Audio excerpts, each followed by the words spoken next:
we are off track. When we think about the current cycle of NDCs, that it is ending in 2025, it is clear that we are off track.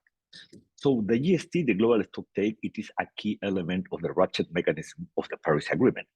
The only way to have a better cycle of NDCs that could put our climate plans on track, it is by having good recommendations of the GST.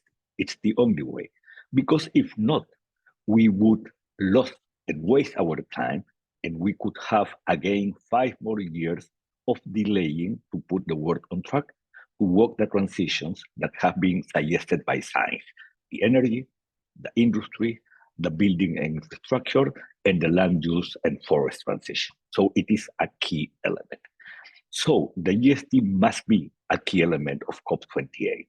And the GST must define a clear pathway to have countries preparing their next cycle of the NDCs in a better way, as a way in which the countries could define well more ambitious targets and more clear ways of tracking progress on how much they are doing their thing. That in relation to the GST. It is interesting that the last document released, because of the dialogue, that it is called Views of Some Element for the GST, it is suggesting to have a CMA5 decision, so something that it must be negotiated during COP28, a political statement, and a technical annex. That is the idea on how the GST should frame its outcome as a way to inform and guide well countries to prepare their next cycle of the NDCs. Let me say something else, Nick. It is not only about the NDC, it is also about the long-term strategy. Not every country of the world have already prepared their 2050 vision to be a net zero country. And that is key, because you cannot have an NDC if it is not well joined by the long-term strategy.